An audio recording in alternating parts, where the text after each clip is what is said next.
Vous savez ce que c'est les interviews circoncision? C'est quand un journaliste pose des questions dont on peut couper le bout. Alors là, le prépuce à exhiber en sainte relique des entêtes d'articles, c'est... Le réalisateur d'Endgame déclare qu'il n'y a pas vraiment de plan pour le MCU. Alors forcément c'est spectaculaire, ça fait bordélique, alors que ce qu'il dit c'est tout à fait évident, c'est que il y a une idée directrice générale entre les phases, mais que évidemment entre chaque film il y a beaucoup d'improvisation, et en même temps c'est tout à fait normal quand on a affaire à des grandes sagas comme ça, le MCU, 15 ans, le DCU, 10 ans, Star Wars, j'en parle pas, je vais pas retourner le sabre dans la plaie, non, si vous voulez un plan bien rodé, allez plutôt voir entre les deux tétons du type de Prison Break. Ici votre fidèle commis des comics, vous êtes dans l'émission qui fait le tour de l'actu de l'industrie du comic book et de tous ses dérivés, c'est le 343e JT Comics, on se souvenait de 14-18, de 39-45, désormais il y aura le 1er au 5 avril 2022, la guerre des pixels, et on se souviendra de ce fameux temps fort où on a dessiné une carte vitale pour narguer les Espagnols et les Américains, à vanter les mérites de notre système de santé, tant qu'il existe encore, moi ce genre d'expérience, ça me fascinera toujours, allez. Il est temps pour nous de dessiner les news de la semaine.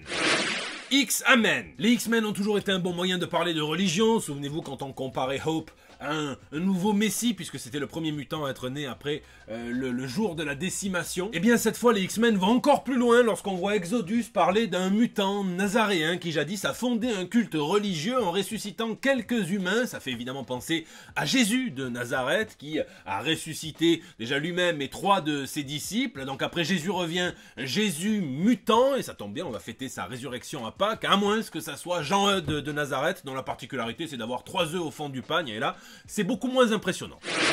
Différent. J'ai regardé le premier épisode de Moon Knight, je me suis régalé, alors faut passer outre les effets spéciaux qui sont peut-être un petit peu en deçà du niveau auquel on pourrait s'attendre, mais c'est ça aussi qui est bien d'avoir des acteurs qui crèvent l'écran, et c'est le cas d'Oscar Isaac, c'est le cas d'Ethan Hawke. Alors j'ai vu des gens dire qu'en termes de représentation de la maladie mentale, c'est ridicule, ça se fait bouffer par un Spit ou par un Légion qui était vraiment en avance sur son temps pour le coup. Mais je recommande quand même qu'on se méfie de la maladie mentale à l'écran, ça serait comme vouloir apprendre les manœuvres militaires dans Rambo ou le sexe chez Dorcel, si vous voulez lire sérieusement, c'est beaucoup moins fun que sur Disney+. Il y a des scientifiques qui sortent des thèses, des articles tous les mois. C'est déjà un petit peu plus crédible scientifiquement. Et moi, ce que j'ai admiré, c'est cette audace dans le choix de l'antagoniste, puisque Arthur Harrow, c'est vraiment un vilain qu'on n'a vu qu'une seule fois. Il a fait comme mon beau-frère. Il est arrivé, paf, il a fait ses affaires. On l'a plus jamais revu. C'est dans Moon Knight numéro 2, Arthur Harrow, qui est un savant fou en lice pour avoir un prix Nobel quand même. Mais il a le penchant pour les nazis. Ça arrive apparemment souvent. Et il veut recréer une armée de soldats complètement conditionnés. Puis c'est sa collègue qui l'entend parler allemand qui se met à avoir des petits doutes, et donc elle l'empêche, et lui, pof, il prend la fuite et on l'a jamais plus revu. Il est avec Xavier Dupont de Ligonnès, le type. Et la réinvention est assez audacieuse du coup, puisqu'on est sur une figure d'autorité religieuse tout à fait apaisée, qui reste fasciné par la douleur, on le voit avec sa séance de pédicure du début d'épisode, mais qui n'est pas passionné par les nazis, au contraire, il dénonce ces crimes contre l'humanité. D'ailleurs, ils se sont pris des grosses critiques de la part de certains supposés turcs qui n'ont pas apprécié qu'on fasse état du génocide arménien dans la série, et c'est beaucoup plus périn comme vilain. Ils auraient pu aller sur des choix tout à fait classiques, ils auraient pu aller sur le Bushman, ils auraient pu aller sur le Shadow Knight, ils auraient pu aller sur des vilains où ils étaient sûrs que ça allait marcher, mais non. Il me tarde vraiment de voir comment va évoluer la série, où on nous promet un épisode 4 qui va nous renverser le cerveau. Je vous laisse me dire ce que vous avez pensé de Moon Knight dans les commentaires. Ctrl Z.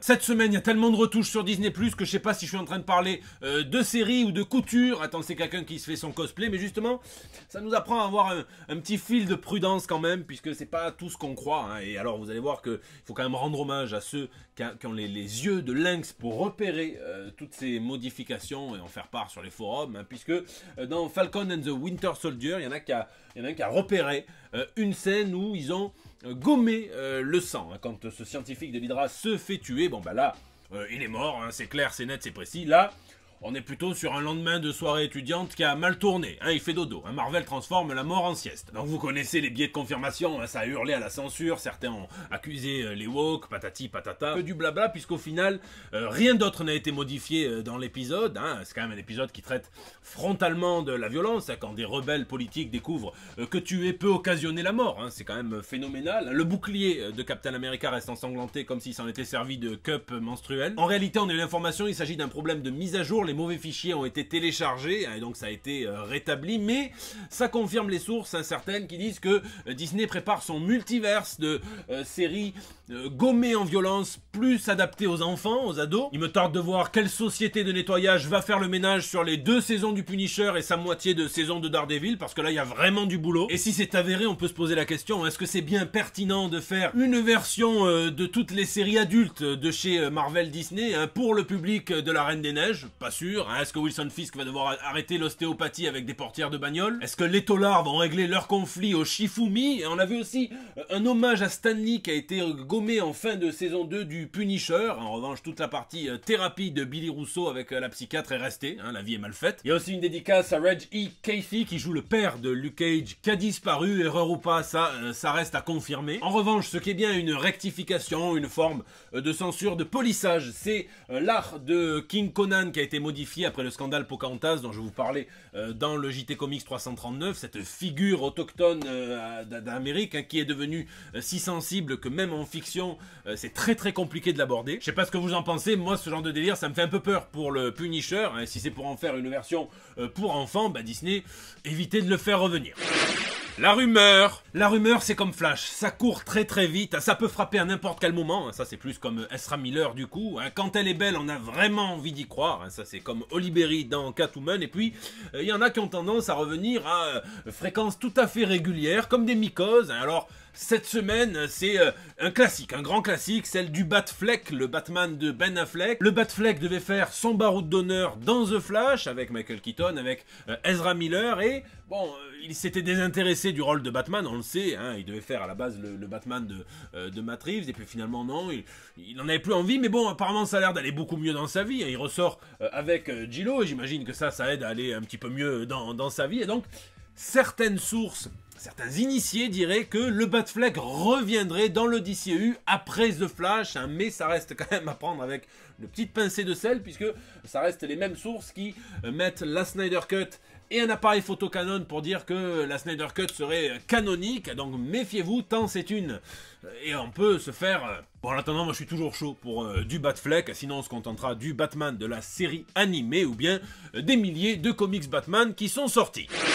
Dans les cases, l'excellente nouvelle de chez DC cette semaine, c'est la première collaboration entre deux bombes atomiques de l'industrie des comic books, Mike Allred au dessin et Mark Russell au scénario, qui vont collaborer sur du Superman, un format prestige. Enfin ça va être une mini-série en 3 épisodes où le Kryptonien va devoir affronter sa plus grande peur, non pas de ne pas casser des coups ou alors d'avoir une bouteille miniature en souvenir. Non, ce qui lui pend au nez, c'est cette crise sur les terres infinies, Crisis on Infinite Earth, qui est aussi inéluctable qu'un aller direct aux toilettes après un tacos 4 viandes sans le supplément fraîcheur. Ça s'appelle Superman Space Age et ça sent déjà la dinguerie monumentale. Chez Marvel, on prend les mêmes et on recommence, puisque Shang-Chi va être relancé au numéro 13 pour s'appeler Shang-Chi and the Ten Rings, et alors on garde quand même les seigneurs, puisque ça reste Jen Luen Yang qui va s'occuper de Shang-Chi, Mark Cousteau qui arrive au dessin, Dick Ruan qui reste aux couvertures au moins, souvenez-vous quand même, ça c'est une série en laquelle je ne croyais absolument pas, puisqu'elle est sortie en même temps que le film, et donc tu te dis bon, et en fait c'est une série qui est assez dingue, donc on peut leur faire confiance, et puis l'artiste japonaise Peach Momoko va pouvoir continuer de revisiter l'univers Marvel en la mélangeant au folklore japonais, avec après l'arc Demon Days, un chapitre intitulé Demon War The Iron Samurai qui va réinterpréter la guerre civile, la Civil War de Mark Millar et de Steve McNiven. Jamais une guerre civile n'a été aussi appétissante, surtout pour ceux qui aiment le style de Peach Momoko, qui illustre pas mal de cartes de The Binding of Isaac également, qui est un des meilleurs jeux, soit dit en passant, mais nul doute qu'elle a encore de beaux jours devant elle dans l'univers Marvel. Lisez, alors là vraiment vengez-moi, puisque moi à part Moon Knight, j'ai rien eu le temps de faire cette semaine, j'ai regardé Moon Knight, je continue de préparer sérieusement la battle de dessin entre Mohamed Labidi et Richard Di Martino à la médiathèque de Vitrolles ce samedi, je continue de préparer le festival du rayon vert. Il y a plein de trucs, des conférences, des battles de dessin, des animations, ça va être une dinguerie, c'est le 7 et 8 mai. prochain. Donc je compte sur vous pour me dire ce que vous lisez ou geekez dans les commentaires, puisque c'est la fin de ce JT. Je vous remercie d'être toujours aussi nombreux à le regarder, à mettre vos pouces bleus, à partager sur Facebook, à tweeter, à retweeter, à m'incorporer dans vos stories Instagram. Hein. N'hésitez pas à réagir dans les commentaires sur YouTube où je lis chacun d'entre vous et j'essaie de répondre au plus grand nombre, et aussi sur les réseaux sociaux. C'est là que vous me laissez vos petits messages pour El Bando del Pueblo, qui est votre espace de liberté. Je vous fais des gros bisous et je vous donne rendez-vous la semaine prochaine pour des nouvelles toutes fraîches. Je ne veux pas entendre que le peuple humain est un peuple d'abrutis. On est quand même tellement évolué scientifiquement que dans les Kinder Surprise, maintenant il y a des salmonelles. Bon, ça vaut pas Buitoni et sa pizza au caca, mais ça c'est vraiment plus pour le côté festif.